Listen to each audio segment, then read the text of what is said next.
આજે ઘણા દિવસ પછી હું વહેલા ઘરે આવી હતી એટલે એમ થયું કે કંઈક નવું બનાવું અને મોમોઝ બનાવવાનું મેં વિચાર્યું. જે વસ્તુ એવી છે કે અમે ક્યારે બહાર પણ ખાધી નથી અને ઘરે પણ બનાવી નથી, એટલે ફર્સ્ટ ટાઈમ હું મોમોઝનો ટ્રાય કરું છું. એટલે થોડું અંદરથી એવો ડરતો હતો કે ઘરનાને બધાને ભાવશે કે નહીં, પણ હેલ્ધી ફૂડ હતું એટલે વાંધો નહીં, કેમ કે એની અંદર સબ્જી ને એવું બધું જ હતું એટલે કંઈ પ્રોબ્લેમ હતો નહીં. પણ તો બી ફર્સ્ટ ટાઈમ બનાવતા હતા એટલે થોડુંક એવું લાગે કે બધાને ભાવશે કે નહીં.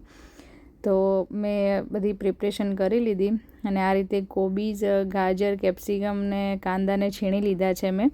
તમારી જોડે જે બી સબ્જી હોય તમે એડ કરી શકો છો. આમાંથી કોઈ એક વસ્તુ ના હોય અને સ્કીપ કરો તો પણ ચાલે.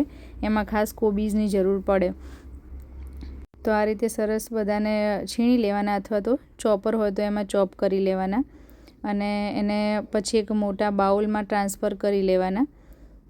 બધા સબ્જી ભેગા જ આપણે એમાં ટ્રાન્સફર કરી લેવાના છે અને પછી આપણે એમાં મીઠું એડ કરી અને થોડી વાર માટે રાખી દઈશું, એટલે એનું જે પાણી છે એ બધું નીકળી જાય. કેમ કે આપણે મોમોઝ બનાવીએ છીએ તો એને આપણે બોઇલ કરવાના છે, તો એ બી એક પ્રોસેસ એવી છે. બોઇલની સ્ટીમ કરવાના છે એટલે આપણે પાણી બધું કાઢી દેવું જરૂરી છે. તો નમક એડ કરી અને પછી ઢાંકી અને 5 થી 10 મિનિટ માટે આપણે એને સાઈડમાં મૂકી દેવાના, એટલે સરસ એનું જે સબ્જીમાં પાણી છે એ બધું જ છૂટી જશે. તો મેં આ રીતે સબ્જીને મિક્સ કરી અને પછી એને મૂકી દીધું છે સાઈડમાં. હવે આપણે એને સાઈડમાં મૂકી અને એને લોટ બાંધવાની તૈયારી કરશું. તો મોમોઝ માટે આપણે એમાં મેંદાનો લોટ યુઝ કરીએ છીએ. જો તમારે મેંદો યુઝ ના કરવો હોય તો તમે ઘઉંનો લોટ પણ યુઝ કરી શકો છો. તો એક મોટા બાઉલમાં મેં 1/2 કપ જેવો મેંદો લીધો છે.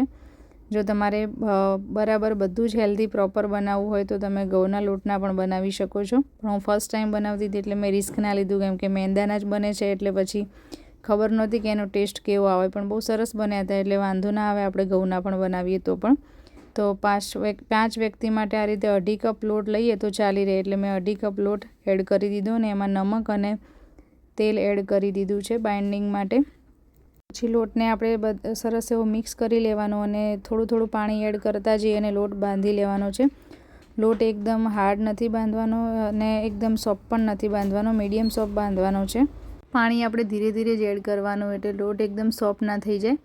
તો ધીમે ધીમે પાણી એડ કરી અને થોડો સોફ્ટ લોટ બાંધી લેવાનો. જો તમે ઘઉંમાંથી બનાવતા હોય તો થોડો આનાથી હાર્ડ બનાવો તો ચાલે, કેમ કે મેંદો છે એટલે પછી પૂરી આપણે વણવામાં બહુ તકલીફ પડી જાય. એટલે થોડું સોફ્ટ હોય તો વધારે સારું, પણ એટલો પણ સોફ્ટ નહીં. અને એને બરાબર મસળી દેવાનો. બાંધ્યા પછી ખાસો એવો મસળી અને પછી એને આપણે ઢાંકી અને થોડી વાર માટે સાઈડમાં, જ્યારે બીજી આપણે પ્રિપરેશન કરતા હોય ત્યાં સુધી એને સાઈડમાં કરીને મૂકી દેવાનું. સુધીમાં આપણે જે સબ્જી છે એમાંથી બધું જ પાણી છૂટી ગયું હશે, એટલે હવે એને આપણે એક કોટનનું સાફ સુથરું કપડું લઈ લેવાનું અને એમાંથી બધું જ પાણી આપણે કાઢી લેવાનું. જેમ આપણે કારેલામાંથી જે મીઠું નાખીને પાણી કાઢતા હોય એ રીતે આ સબ્જીમાં પણ કાઢી લેવાનું. થોડું ઘણું આમાં રહી જાય તો ચાલે, પણ તો પણ થોડીક આમ કાઢશું એટલે સરસ એવી ડ્રાય થઈ જશે. અને આ જો પાણી છે, જો તમારે એને લોટ બાંધવામાં યુઝ કરવું હોય તો કરી શકાય. પાણી એકદમ હેલ્ધી જ હોય છે એટલે, પણ મેં નથી યુઝ કર્યું. અને આ રીતે સરસ બાઉલમાં બધી જ સબ્જી કાઢી લેવાની. તમે જોઈ શકો છો કે સરસ એવી ડ્રાય થઈ ગઈ છે. હવે આપણે બીજી તૈયારી કરશું. એક કઢાઈ લઈ લેવાની અને એની અંદર મેં ઓઇલ લીધું છે. જો તમારે આ સબ્જી ડ્રાય એકદમ થોડીક પણ ફ્રાય કર્યા વગર તમારે બનાવી હોય એકદમ કાચી સબ્જીમાંથી પણ મોમોઝ સરસ જ બને છે, પણ મેં એકદમ કાચી નહોતી રાખી કેમ કે હું ફર્સ્ટ ટાઈમ બનાવતી હતી એટલે મને એ પણ નહોતો ખબર કે કેવો મોમોઝનો સ્વાદ છે. મેં ખાલી વિડીયો જ જોયેલો હતો એટલે એને મેં આ રીતે તેલમાં થોડું સબ્જીને ફ્રાય કરવા માટે એક આદુ મરચાં લસણની પેસ્ટ એડ કરી દીધી છે અને પછી સબ્જી એડ કરી દીધું છે. અત્યારે શિયાળો છે એટલે તમારે આમાં જો આદુ અને લસણની પેસ્ટ વધારે એડ કરવી હોય તો કરી શકાય, બહુ જ સરસ લાગે.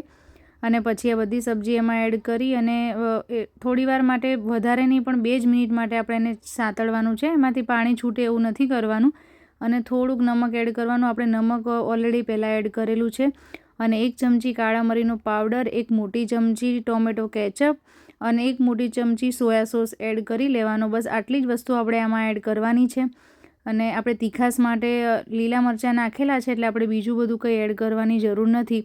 અને પછી આપણે ચટણી બનાવીશું એટલે એની અંદર બધો ટેસ્ટ આવી જ જશે, એટલે એ પણ થોડી આપણે સ્પાઇસી બનાવીશું એટલે ચાલે. અને ગેસની ફ્લેમ ઓફ કરી દેવાની. અને એમાં મેં ઉપરથી લીલી ડુંગળી નાખેલી છે. તમારે લીલું લસણ નાખવું હોય તો પણ નાખી શકાય અને લીલા ધાણા નાખી દીધું. તમે જોઈ શકો છો કે મસ્ત એવું બેટર તૈયાર થઈ ગયું છે. હવે આપણે પૂરી બનાવીશું ત્યાં સુધી લોટ પણ 10 મિનિટમાં બહુ સરસ એવો સોફ્ટ થઈ જશે. એટલે આ રીતે એને ગોળ ગોળ લુવા કરી અને પૂરી જેટલા જ લુવા લેવાના છે અને પૂરી આપણે થોડીક મોટી પૂરી કરતા હોય એ રીતની પૂરી વણી લેવાની સરસ એવી. અને એની અંદર આપણે મસાલો ભરવાનો છે. એટલે 1 ચમચીથી 1.5 ચમચી જેવો મસાલો, જેટલો આપણે આ પૂરીમાં બાઇન્ડિંગ કરી શકીએ એટલો મસાલો આપણે એમાં એડ કરી દેવાનો. તો મેં આ રીતે મસાલો એડ કરી અને પછી 1 બાય 1 આ રીતે ફોલ્ડ કરી લીધું છે. તમે જોઈ શકો છો કે મોમોઝનો શેપ તમને જેવો ગમે એવો તમે આપી શકો છો. જો તમને આ રીતે શેપ આપતા ના ફાવે અને જો તમારે આ રીતે ના કરવું હોય તો તમે કોઈપણ બીબામાં એને બનાવી શકો. ઘૂઘરાનો જે બીબું હોય એમાં પણ બનાવી શકાય. તમને મનપસંદ આવે એવો શેપ આપી દેવાનો અને પછી આપણે એને સ્ટીમ કરવાના છે. એટલે આ રીતનું જે જાળીવાળું ખાનું હોય આપણે કુકરનું એ લઈ લેવાનું પ્લેટ અને એને ઓઇલથી ગ્રીસ કરી અને એમાં બધા જ મોમોઝ આપણે એડ કરી દેવાના. જો તમે વધારે મોમોઝ બનાવ્યા હોય તો 2 વખત એડ કરવા પડશે, કેમ કે ઉપર આપણે નથી મૂકવાના, આ રીતે જ મૂકવાના છે. અને એને આપણે આ રીતે સ્ટીમ કરવા મૂકી દેવાના અને 10થી 15 મિનિટ આપણે સ્ટીમ કરીશું એટલે સરસ એવા સ્ટીમ થઈ જશે. આપણે અંદરની સબ્જી નથી ચડાવવાની, એનું જે ઉપરનું લોટનું પડ છે એ જ ચડાવવાનું છે. હવે આપણે ચટણીની તૈયારી કરશું. તો એક વાસણમાં પાણી લઈ અને 2 ટામેટાં આ રીતે કટ કરી અને થોડા મરચાં, લાલ મરચાં એડ કરી દેવાના અને એને બોઇલ કરવા મૂકી દેવાનું છે. અને તમે જોઈ શકો છો કે 10-15 મિનિટ પછી મોમોઝ કેવા સરસ થઈ ગયા છે. એની ઉપર મેં ચીલી ફ્લેક્સ અને ડુંગળી લીલી સ્પ્રિંકલ કરેલી છે. તમારે એને પ્લેન પણ રાખવા હોય તો પણ રાખી શકો છો. હવે આપણે ચટણી પણ બનાવી લઈએ. તો બોઇલ થઈ જાય ટામેટાં પછી આપણે એને કાઢી લેવાના અને એની જે છાલ છે આ રીતે ઉતરી જશે બોઇલ થશે એટલે. છાલ ઉતારી અને આ રીતે કટ કરી લેવાના અને થોડુંક ઠંડુ થાય એટલે આપણે મિક્સચરમાં એડ કરી દેવાનું મરચાં સાથે અને એને મિક્સચરમાં સરસ એવું પીસી લેવાનું છે. પાણી આપણે એડ નથી કરવાનું, જરૂર લાગે તો થોડુંક એડ કરી શકો છો. વધારે પતલું નથી બનાવવાનું, કેચઅપ જેટલું એની કન્સિસ્ટન્સી થાય એવું રીતે બનાવવાનું છે. એટલે હવે એક કડાઈમાં તેલ લઈ અને લસણને આ રીતે ચોપ કરીને એડ કરી દેવાનું. મેં ખાલી ટુકડા જ કર્યા છે, ચોપ નથી કર્યું. તમારે ચોપ કરવું હોય તો કરી શકાય. અને થોડુંક લસણ ફ્રાય થઈ જાય પછી આપણે જે ક્રશ કરી છે ચટણી આમાં એડ કરી દેવાની અને જ્યાં સુધી તેલ ફૂટે ત્યાં સુધી આપણે એને ફ્રાય કરવાની છે. એમાં કેચઅપ, સોયા સોસ અને થોડુંક કાળા મરીનો પાવડર એડ કરી દેવાનો અને સ્વાદ પ્રમાણે થોડુંક નમક એડ કરવાનું. અને તમે જોઈ શકો છો કે ચટણીનો કલર કેવો સરસ છે. કલરથી વધારે ટેસ્ટ પણ બહુ સરસ હતો એનો. તો આ રીતે થોડીક એને ચડવા દેવાની એટલે સરસ એવું એમ શાઇનિંગ આવી જશે, તેલ એની ઉપર ફૂટી જશે. તો આપણી ચટણી પણ હવે તૈયાર છે. આ ચટણી તમે કોઈપણ વસ્તુમાં, પીઝામાં અને સેન્ડવિચમાં યુઝ કરી શકો છો અને મોમોઝ સાથે તો બહુ જ ટેસ્ટી લાગતી હતી. તમારે જો સાવ નાના બાળકો માટે બનાવવું હોય તો તમારે ચટણીમાં લાલ મરચાંનું પ્રમાણ એકદમ ઓછું રાખવાનું, તો તીખી નહીં બને.